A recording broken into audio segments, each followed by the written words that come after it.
Today we will explore whether Disney Lorcana has first editions, how to tell, and how it can affect the value of your collection. First, a little context for the episode. Pre-orders for Into the Inklands are under MSRP at $125. Booster boxes for Rise of the Floodborn have been at $120 for months, and after dipping to $160, first chapter booster boxes are a little over $200. Interestingly, today there's an auction ending for a booster box of the first chapter that is going for over $300 with dozens of bids. So we're going to look and see why might that be the case if the cost or the value is about $200.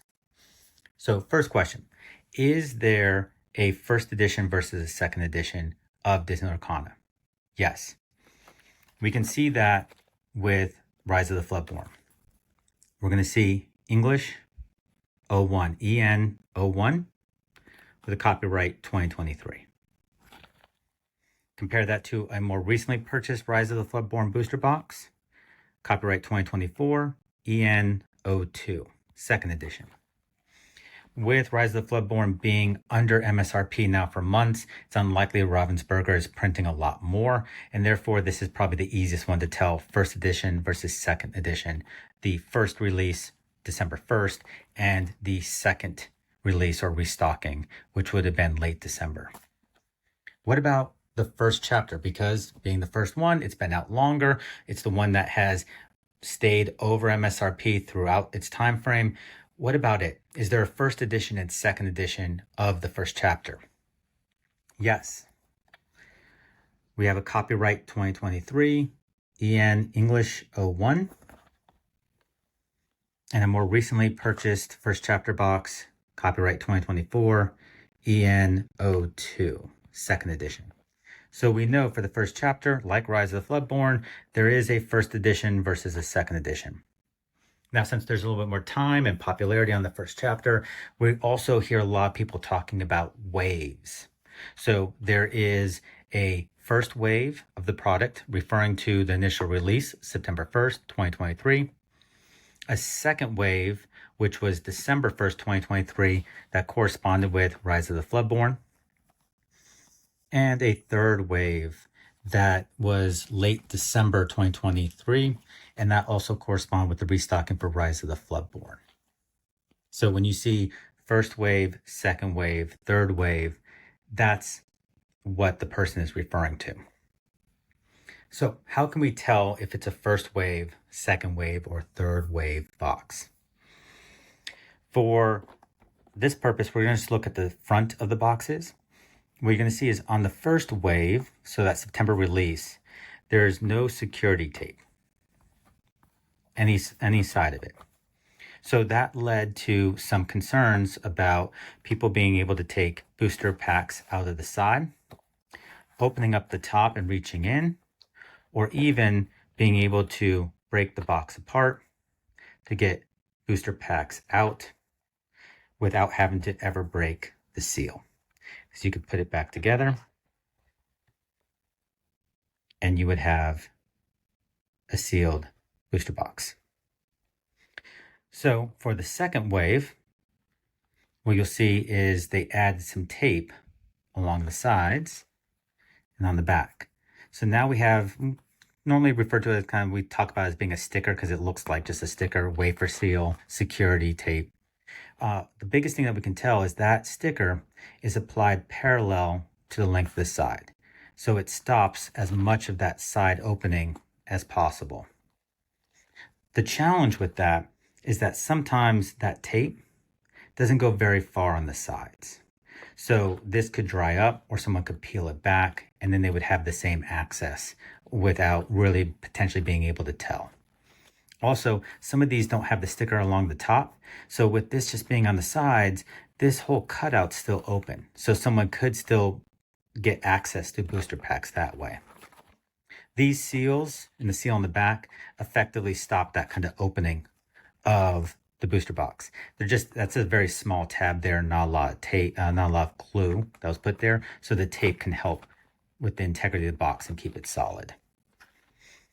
With our third wave, you see now that wafer seal, it goes perpendicular It doesn't cover as much of the side, but it still stops a booster pack from going out. But importantly, now there's a lot more overlap onto the sides, making it harder to peel up or dry out, and thereby exposing the side. Also, you can see some of the tape, a lot more likely to go over the cutout versus before, also helping protect that, and they even added the tape along the top. So normally from a picture, you're now able to very quickly see, here I'm dealing with a first wave, second wave, that long tape on the side, or a third wave, short tape going longer along the top, and also looking at whether there's stickers on the top of the cutout. We'll also put forward that there's a little bit more than first edition, second edition, or first wave, second wave, third wave. There's actually 4 print runs that we can find, identify, and be able to collect if desirable.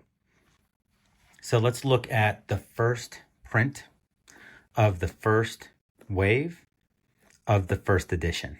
And this is the booster boxes that are going for the most amount of money on eBay. The over $300 one falls in this category. So how can you tell if you have one of these boxes?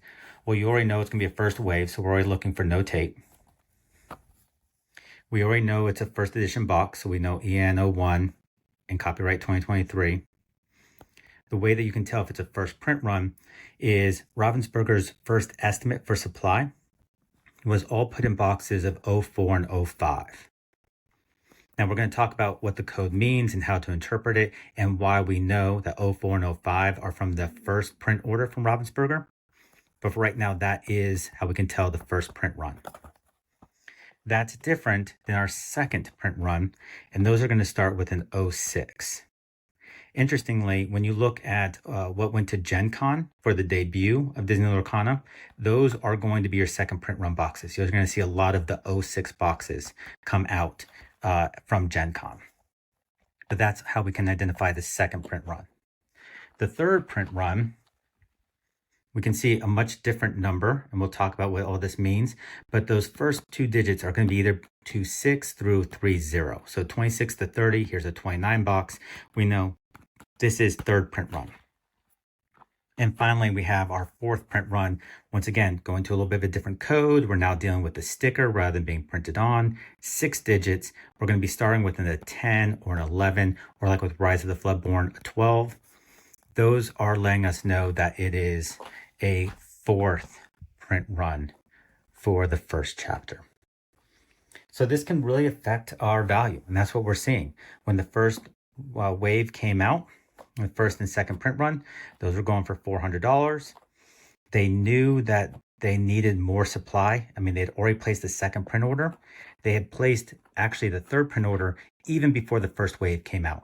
And we can show you why that's the case, why we know that's what happened.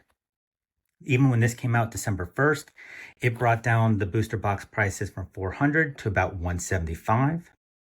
So they still had to print and pull forward their 2024 print run, that first quarter, and released that in December. That brought prices down to $155 on average.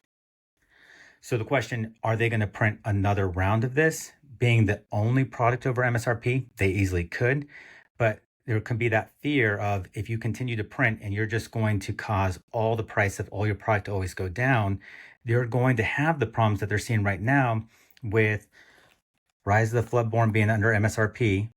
And so people now are paying less than MSRP for Into the Inklands, even though it hasn't even come out yet. Even though it looks very exciting with the lands that they're introducing, it starts creating this concern that why pay the value, why pay above, but why even pay the value, the MSRP of your product if you're going to just overprint it?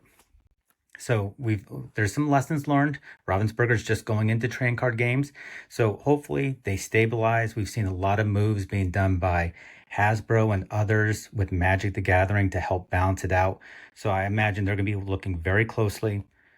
Realistically, there might be another print run, but hopefully they identify it as a third edition, and that we're able to tell the difference on that fifth print run, and it won't hopefully have too much of an impact on these because there's a variety of reasons why you may want these booster boxes. Hope you like the content here and that you will share it, subscribe. We have a lot more coming up in our episodes, a very exciting season overall to share. We'll see you real soon.